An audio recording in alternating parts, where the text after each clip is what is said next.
community. This is the Ontario spirit. We also saw young students championing the idea of Ontario spirit by expressing gratitude to coronavirus pandemic heroes by putting very creative and beautiful messages in front of their house in my riding and across Brampton.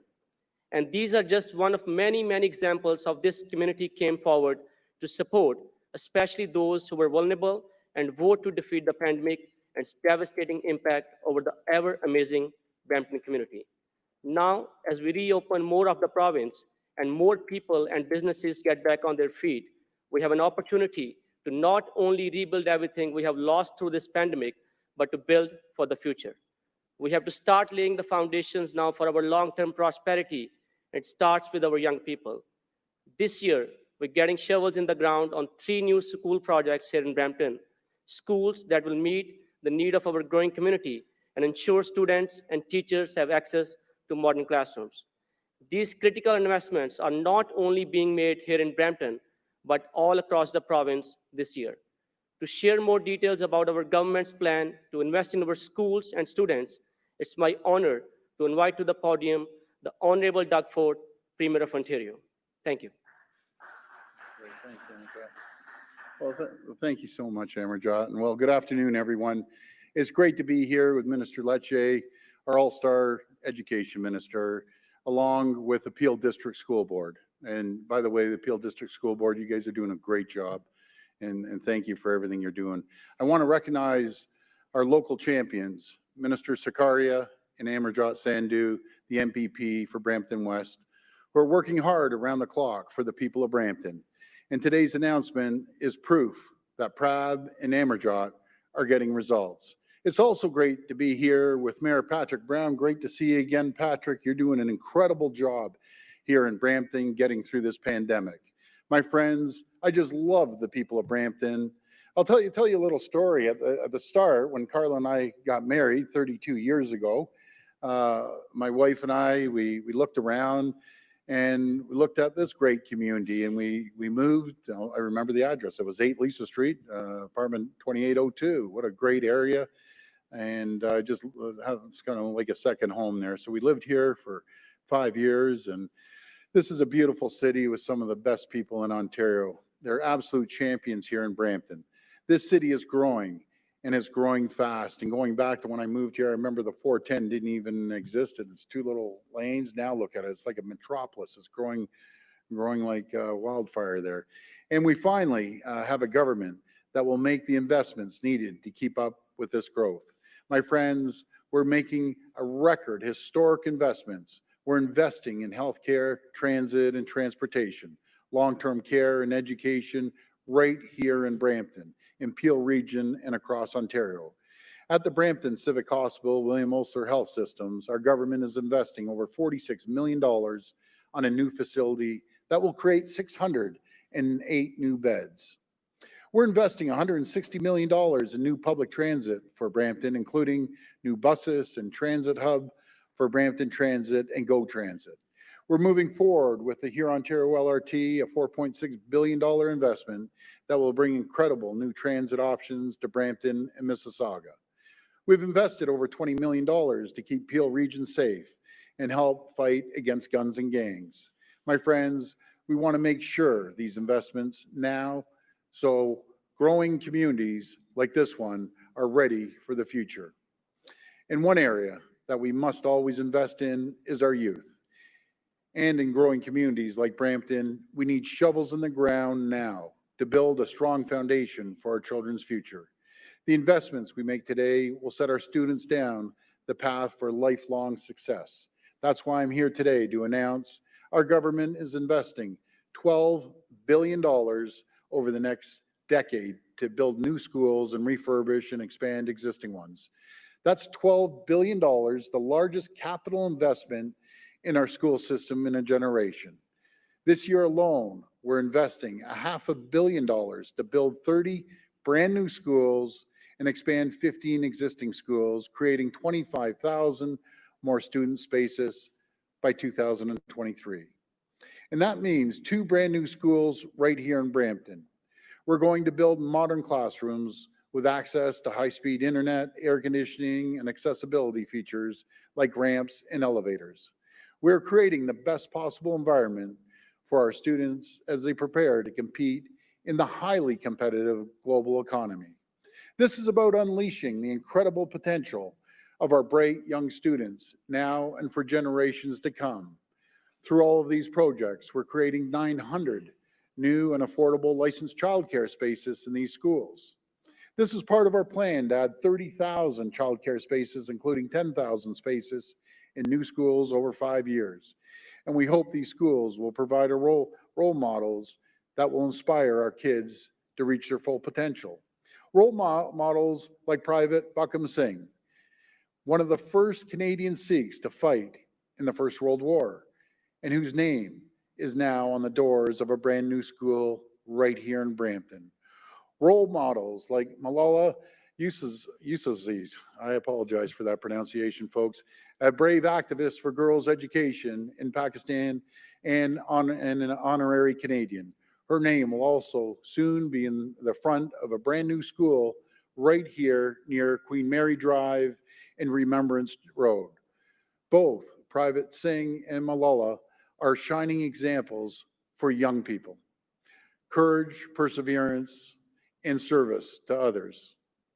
These are ideals we want to pass on to the next generation of Ontarians. And I hope when students walk through the doors of these brand new schools, they can dream as big as Malala and Private Singh and see themselves and their communities reflected in the heroes we honor.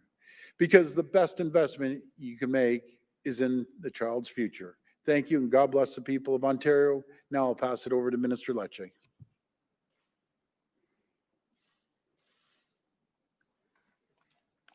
Well, good afternoon. I want to thank the Peel District School Board community, the interim director, Jasper Gill, Superintendent Patrika Dawes, Principals Sylvia Zanella and Mary Casiato, and of course, Trustee Sohi. I also want to thank the Mayor Brown for welcoming us here to the beautiful city of Brampton. And I especially want to thank and give a shout out to my friend NPP Amarjot Sandhu, and Minister Sakaria for inviting the Premier and I here to Brampton. Really incredibly strong leaders and friends who are making a real difference for the people of Peel Region. I know just how much schools mean to communities like we have here in Peel, and to students and to families, teachers and to staff. Schools are the heart of our communities. They are the centers of discovery, of learning and the development of character. As we recover from COVID-19, it is vital that we lay the foundation for a province where everyone can succeed with our next generation, the next generation at the center of that mission. And many communities, they need better schools, state-of-the-art learning facilities, and I believe our students deserve no less. In that spirit, today our government is investing in the future of young people with a school infrastructure investment of over $500 million to build new schools, to renovate existing schools, and expand childcare spaces for working moms and dads across our province. This money will be used to build new schools and to fund major additions, and as the Premier noted, create nearly 900 new licensed childcare spaces as part of the newly funded capital priorities projects. I want to be clear that that money we're talking about, over $500 million, is invested this year alone. It's part of a much larger investment of over $12 billion in capital grants over the next decade. Now that's supported by over $1.3 billion in maintenance funding to ensure that our schools are up to date and safe. There are over 330 schools and childcare projects either in the planning stages or already have shovels in the ground as we speak, and roughly 90 are tracking to open this September.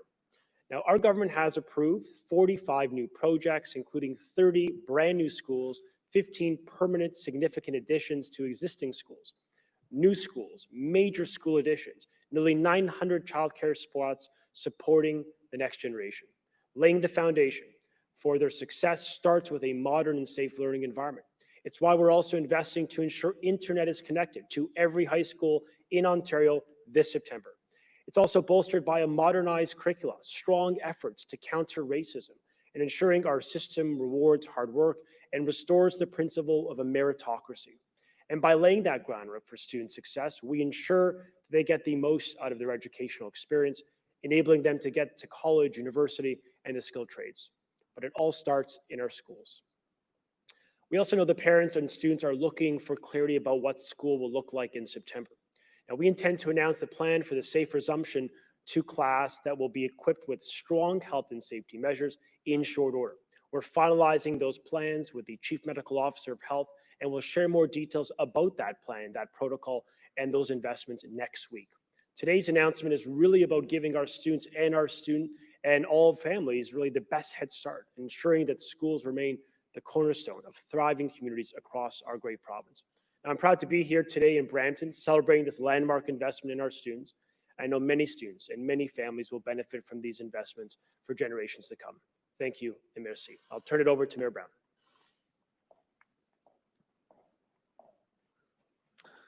Well, I'd like to thank Premier Ford and Minister Lecce for visiting Brampton today. I have really appreciated the leadership of Premier Ford during the COVID pandemic. He's been staying in close touch with mayors across the province. I think I've been on the phone with him a few times every week as issues have come up, and I appreciate that accessibility. The cautious approach, listening to the public health professionals, has been a prudent decision. I also want to thank the Premier for his efforts to negotiate a particularly good deal with the federal government. I look forward to receiving more details on the Safe Restart Agreement. Municipalities across the GTHA are on the front lines responding to the COVID-19 pandemic, and these essential workers in municipalities, transit operators, paramedics, firefighters, police officers. They needed this help, and it's going to make a big difference. As our country continues its recovery efforts, now more than ever, it's great to see all levels of government working together. We can't have any other approach during a pandemic. It has to be collaborative, and we have that right now. So I'm honored to be here today at Fairlawn Public School. I want to thank Minister Sarkaria and Amarjot Sandhu, who are hardworking local representatives doing their best to serve Brampton and the growing needs that our city has. Today's announcement is great news for students. Brampton is the fastest growing large city in Canada. Today's announcement highlights the record investments in capital funding. The government is committing $12 billion in capital grants over 10 years, including over $500 million in this school year alone to support large-scale school-based capital projects, including new childcare spaces. Investments will fund new schools and additions to address accommodation pressures, support school consolidations, replace schools in poor condition, provide accommodation to French language students, and expand licensed childcare availability in schools. As well as investing in new schools is a great way to stimulate the economy. These are infrastructure projects. And I can tell you these two new schools in Brampton are going to be very well received. Today's announcement was originally scheduled at private Buckham Sings Public School. I guess we're here today to have the air conditioning. And I want to congratulate the trustees for approving the naming of this new school, in particular, Trustee Belbir Sohi, who had this wonderful idea, and talk about a role model to celebrate. You know, Private Buckham Singh was one of the first Sikh Canadians to enlist with the Canadian Army during the First World War. The fact that we get to remember this hero, this individual of courage, I just think is wonderful and very special for our community. With the recent discovery of his Victory Medal and his gravesite in Kitchener's Mount Hope Cemetery, we learned about the contributions of a Canadian hero. And it's a privilege to have a new school named after an individual who is a representative of many families in our community. And we can honor the sacrifices of an important Canadian immigrant. So once again, thank you to the Government of Ontario for investing in Brampton. I look forward to the Premier visiting our city again. I have to say, I love it when he comes with a funding announcement. So anytime you want to come with a funding announcement, Premier Ford, you're always welcome in Brampton. And so thank you for the investments that you're making in healthcare, post-secondary education, and transit infrastructure. Here in Brampton, we are eager to develop talent, create jobs, and build a community that is connected, sustainable, and innovative. And I also want to thank Minister Lecce. Systemic racism was a big concern within Peel schools, and the fact that we had a minister with the courage and the principle to intervene and to confront it head on is something that we're very grateful for. I know Trustee Kathy McDonald is not here today, but if she was, she'd probably want to give Minister Lecce a hug. So thank you, and it's great to see this announcement today. We're going to go to the phone line for questions. Just a reminder that it's one question and one follow-up. Your first question comes from Chris Rushawi with the Toronto Star. Please go ahead. Hi, Chris. Hi there. My question is for Minister Lecce. Yep. Today's education funding announcement is for new schools and renovations. It's more over the long term. And I'm just wondering, with school just over a month away, when are we going to hear about things like funding for additional teachers, COVID-related renovations to schools, you know, like things that actually work so kids can wash their hands, improve ventilation and things like that? These are things that boards have to do regardless if schools open up full-time or part-time. So I'm just wondering, will there be new funding for these kinds of things, and when will boards find out about it? Yeah, thank you. Today's investment of the $500 million set aside is a significant investment because, to be fair, many of our schools in many communities, suburban, urban, and rural, require modernization. No, you know, kids in our province, in this wealthy democracy, they shouldn't be in a school that, you know, has significant repair backlog. So the Premier has made a decision to put the investments in place, yes, for long-term redevelopment of schools, but to be fair, there's almost 90 new schools that are going to open, or renovation projects that are completed that will open this September. So that's going to be a benefit we're going to feel today in the immediate coming days. We're also ensuring $1.4 billion in the renewal funding to do what you say in the context of improving ventilation or HVAC capacity or hand sanitation centers, or, you know, even working water fountains. That type of investment, 2.5%, as the Auditor General has encouraged government to meet, we are doing so. To your point about the next steps for September, the Premier and the government continues to be focused on a safe, conventional, day-to-day return to school, maybe a new conventional, where kids can go to school 5 days a week. We're finalizing the health protocols, working very closely with the Chief Medical Officer, some of the best pediatric minds in the nation that are informing the plan. We believe we'll be able to unveil it next week. That will include additional supports and resources to enable our boards to succeed. But for context, so far, in the Peel District School Board, for example, has a net investment, $45 million more this September to enable them to succeed. In the Catholic Board, it's an $11.5 million net investment in Peel. But I appreciate that there's more we can do, and the Premier has been clear, we'll do whatever it takes to keep our staff and our kids safe in on September. Follow up. Okay, thank you. And on another education issue, there's been a bit of criticism about your decision to change the qualifications for directors of education so that they don't have to have classroom teaching experience. But I was just wondering if you're going to be amending any regulations to state what kind of experience they need to have. Could school boards hire a university dean or someone with some kind of education experience but not necessarily classroom experience? For example, the current director in Toronto, who has a large financial background but is not a teacher. Yeah, you know, look, we believe that when it comes to ensuring that the best leader is in front of your child's class, or likewise running a very complex multi-billion-dollar organization in our school boards, we want the right person, the best person to guide that hiring. And right now, what we have seen is that the regulation is rather prescriptive. And we're in hospitals, for example, you know, we've moved away from doctors running hospitals. We've allowed for a greater latitude of competence. There are 20 directors of education that will retire very shortly. They've indicated publicly or privately to the ministry that they're going to be exiting the workforce, and we're grateful for their contribution. But we have an opportunity, a generational opportunity, as Mayor Brown said, in the context of equity, to make sure that we better reflect the communities we serve. And when 4% of Ontario directors are visible minorities, I would submit respectfully, we have some work to do. And I think that means we need to do a better job of expanding the eligibility. In Toronto, as you noted, we are very proud that the first Black female director of education in our province's history was just appointed.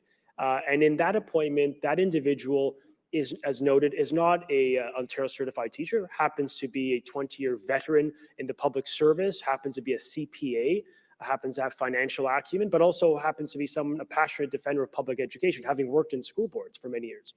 That individual is clearly the preference of that board. The board in Toronto unanimously asked me, they petitioned me many weeks ago to permit an exception to the regulation.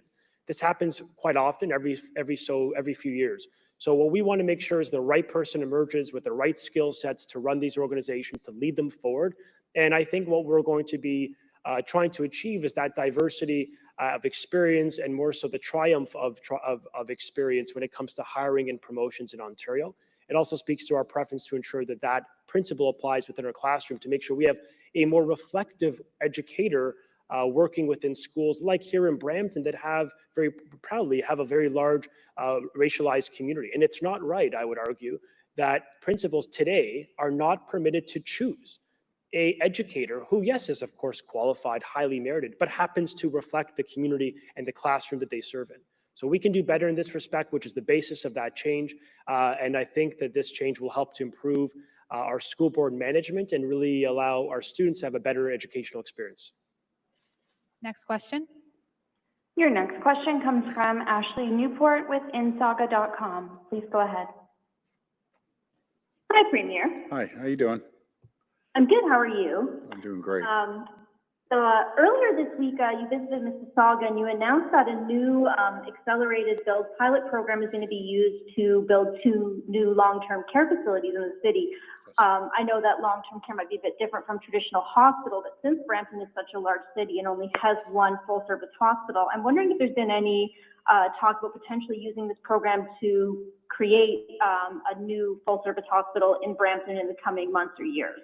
Well, that's a great question. Going back to what I was saying in my speech there, we're investing $46 million in William Osler, and there's always an opportunity in growing communities like Brampton to look at an option of putting in another hospital with consultation with the mayor and consultation with the Ministry of Health. I never take that off the table because, as the mayor mentioned, it's the second or one of the first largest municipalities growing faster than any other region in the community. But going back to the quick build, as we call it, everyone's pitching in, from the municipality to labor leaders and the governments. Everyone's working together, and we're going to see if we can get this done. It's going to be a challenge for all of us, and I'd love the media to kind of take step by step and watch us go. We're going to be working around the clock 24/7. And we're going to build 2 6-story buildings with 320 units in each. And it's unheard of in North America. From the time you put the shovels in 7 months, we're going to have 3 state-of-the-art long-term care facilities. And after we sit back and we evaluate it, my question is, so we're doing it with these because everyone's cooperating. Why can't we do it with new hospitals, new schools, new private sector buildings? Because that's what drives the economy. As I mentioned, it was about a month ago, we lost $500 million worth of development and jobs right here in Ontario. And when I talked to the folks, they said, it would take me 6 years to get an EA. He says, it's absolutely ridiculous. How can I invest that much money and watch it sit there for 6 years while a bunch of bureaucracy and red tape ties up all my money? And I couldn't even argue with them. So we have to move that forward. And really, really quick. When someone puts an application in, we need to get the permits out at all 3 levels, no matter if it's the municipalities or the province or the feds. But I'll tell you one thing, Mayor moves. Mayor Brown, when he hears an opportunity, man, he moves on it. He's quick. If someone comes to Mayor Brown and says, I have $500 million investment, I got to build that building, I know Patrick, he'd sit there just like myself. We'd be getting a shovel out and start shoveling away. But I'm gonna pass this over to Mayor Brown here. Thank you. Yeah, I would echo the Premier's comments that when everyone's working together, there's no reason that you can't have things happen a lot faster. We have to get rid of that red tape, and certainly in Brampton, I can tell you any opportunities to invest in infrastructure, to welcome new business, there is the ability to do so. And when I hear about projects that take 6 or 7 years, it makes you want to pull your hair out, because we need those jobs and those opportunities now. And we'll use whatever tools we have municipally to make sure we can expedite those opportunities. Follow up. Thank you. So on another topic, recently a number of GTHA mayors penned a letter calling on the province to implement additional safety measures around the reopening of bars and restaurants with indoor dining and fitness facilities.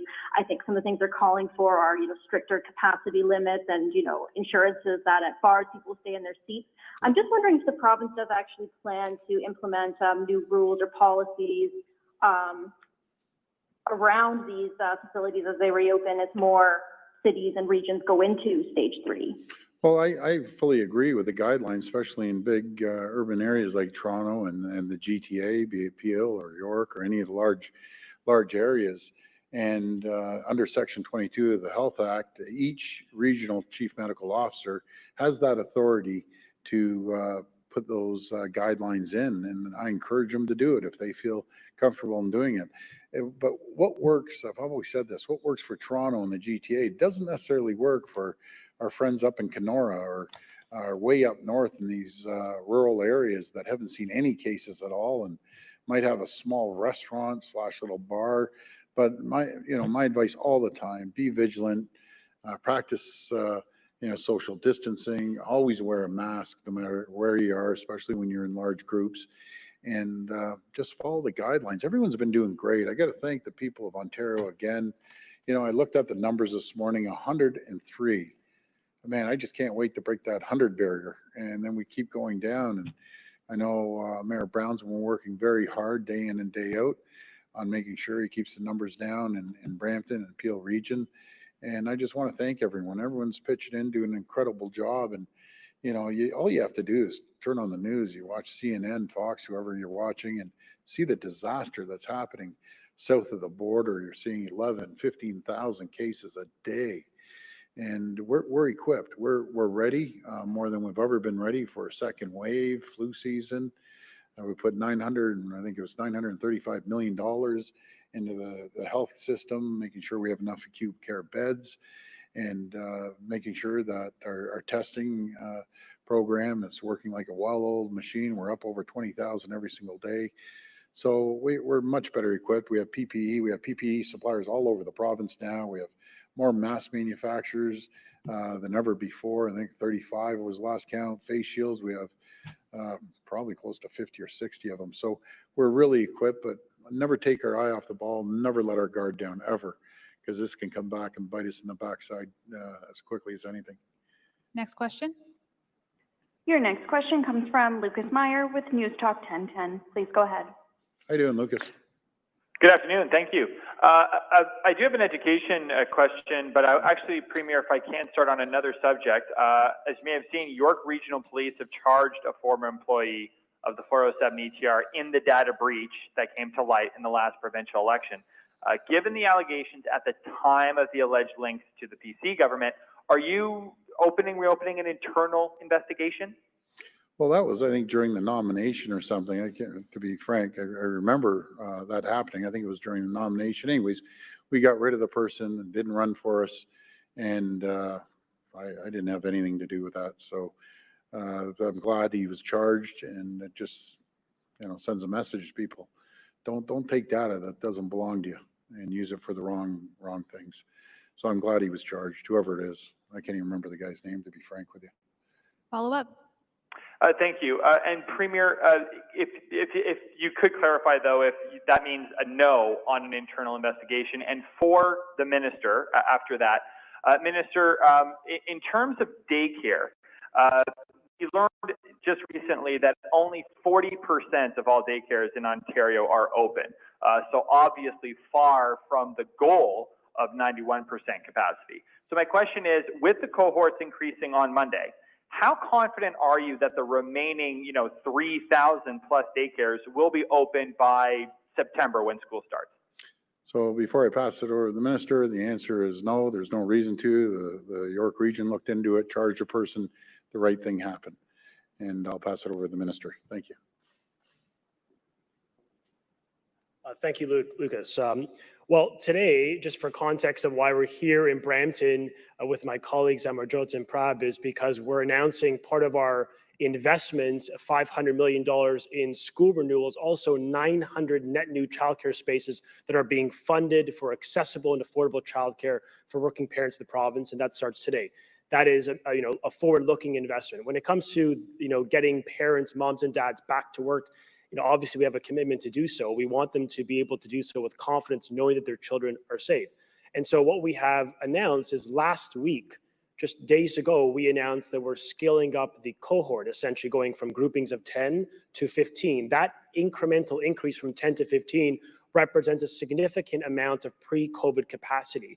So, so far under the groupings of 10, the first phase of that plan, we've realized roughly 40% have reopened. So we're well on track to getting that capacity online for working parents and doing so in a safe manner, because when it comes to our earliest learners, we're not going to compromise safety. We have very strict health and safety standards. We have funding in place for the operators to make sure that they're accessible and that they're viable, that they're going to be present and open for months and years ahead. But we've also taken consumer protection action for parents to say, look, you can't lose your spot and your fee can't be increased as a result of our government's action. So we are confident that we're going to get to where we need to be in the context of building up capacity, giving parents, giving moms and dads in Ontario that absolute confidence that they will have a space in their community to use for childcare. And keep in mind, operators will open when they are ready. We have not, we've been clear that operators will do so when they're ready to do so. We've given them health and safety protocols that we believe will help. And obviously, as we continue to flatten the curve in this province, we'll continue to scale up capacity. The Premier's been very clear when it comes to my mandate, which is to get to 100%. And we have a plan in place to do that, and we'll unveil that plan once public health data enables us to get to the next step. Last question. Your final question comes from Sean Jeffords with the Canadian Press. Please go ahead. Hi, Sean. Good afternoon, Premier. I wanted to follow up on a question that Chris asked earlier regarding funding for schools related specifically to COVID-19 and reopening in September. I want to clarify, because I think I heard the minister suggest that there will be some news on this next week. And if that's the case, I mean, isn't this kind of coming too late? I mean, shouldn't this funding have been announced weeks ago?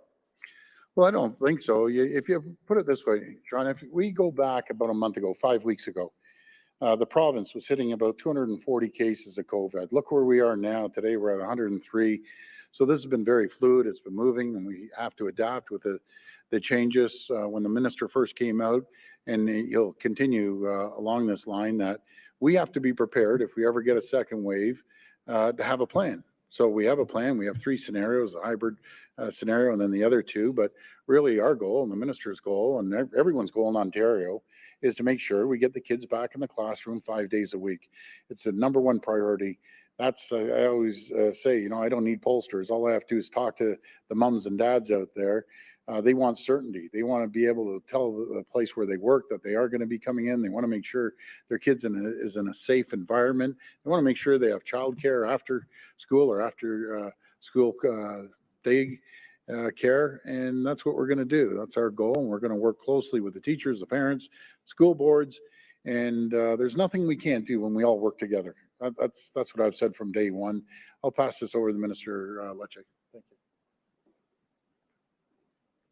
Yeah, thank you for the question. I mean, the commitment the government has made is that we are going to do whatever it takes to keep kids safe. And part of that is enhancing training and funding for the restart of school.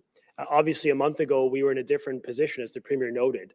We have made as a province our collective hard work and unity to reduce the risk and flatten the curve is a reflection of our collective work. And as a consequence of that good work, we're able to really focus on that conventional 5-day-a-week experience for elementary and secondary students. That is important.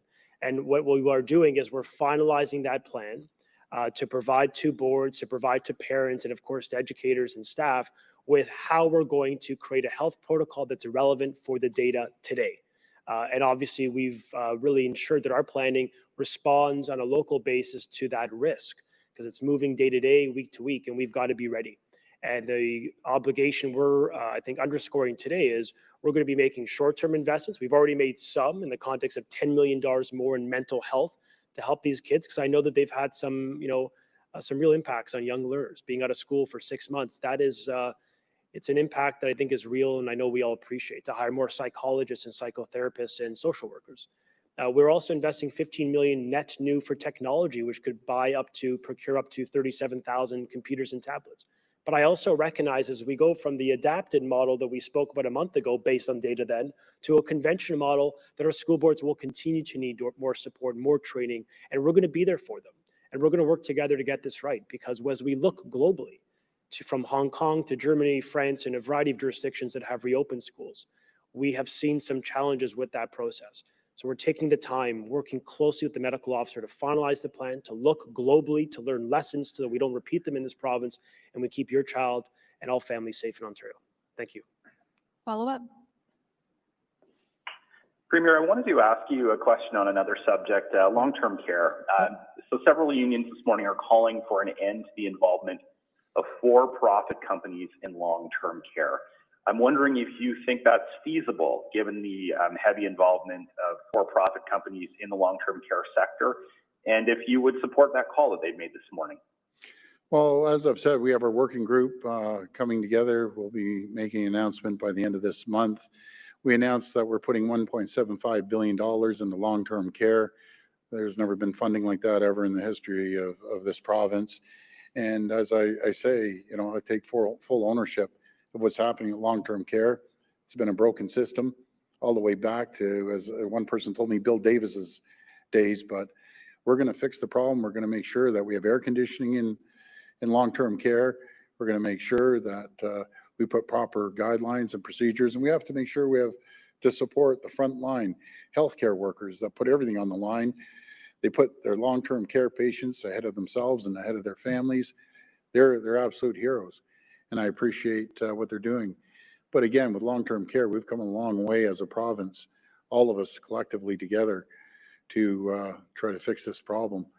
But we're going to be all over it. And to answer your question, everything's on the table. Look at everything, but we're putting a tremendous amount of investment into long-term care right now. So thank you. Thank you, We'll everyone. make sure that that happens. Thank you so much. Thank you.